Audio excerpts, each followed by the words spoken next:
Hello everyone, this is me, Ilelemwanta Nomaren, and this is another episode of a verse breakdown. The verse that I'm going to be discussing today is Hebrews chapter 11 verse 1, which reads, "Now faith is the substance of things hoped for, the evidence of things not seen." The verse is telling us that faith isn't stuff that you can see or touch, like a table or a chair. No, it's the things that you can't see, the things that you can't prove by science, like God, of course. In Genesis chapter 6, verse 22, Noah built a boat to help him and his family escape the flood, but he didn't know where the person who was telling him what to do lived. He didn't know who he was, but he still obeyed. Also, in Genesis chapter 12, verses 4 to 5, Abraham went and took his family to Canaan, even though he didn't know where this place was or who was leading him there. Now, this seems easy enough, but there are two verses that can confuse people when dealing with faith. They seem contradictory. Ephesians chapter 2 verses 8 and 9 read, "But by grace are ye saved through faith, and that not of yourselves, it is the gift of God, not of works, lest any man should boast." But then we also have, "Even so faith, if it hath not works, is dead, being alone." James chapter 2 verse 17.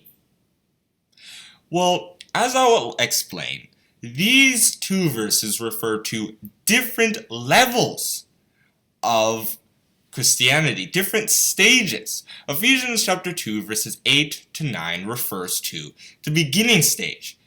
No matter how much work you do to try to get yourself into the faith, it is God who decides who can worship him. "The king's heart is in the hand of the Lord, as the rivers of water. He turneth it whithersoever he will." Proverbs chapter 21 verse 1. If he wants to punish you, if you've been mean to his followers, then he can just leave you like Pharaoh. He just keeps hardening your heart and you can never turn to him. However, there are of course cases of the opposite, like what happened with St. Paul in Acts chapter 9 verse 20. He started preaching the gospel even though he was against it at one time, because the Lord took care of him. The Lord brought him to the faith. Same with Lydia, who Paul himself would end up converting. She couldn't have come to the faith unless God brought her in. James chapter 2 verse 17, on the other hand, is referring to what happens after we are called. We can't just say we are faithful. It doesn't mean anything unless we actually work on it.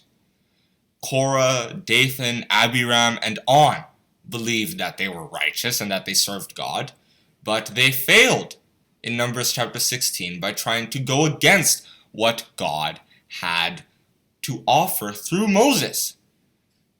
Judas followed Jesus all the way through, but at the end he ended up betraying him in John chapter 13 verses 26 to 30. No, we should be like Hezekiah, who was described as the best king that Judah ever had in 2 Kings chapter 18 verse 5, because he did what God wanted him to do.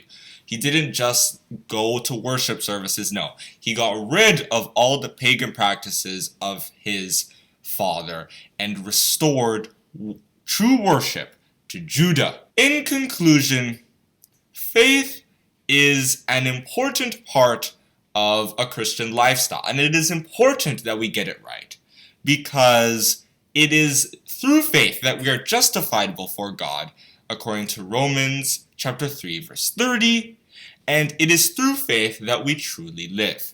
Now the just shall live by faith, but if any man draw back, my soul shall have no pleasure in him.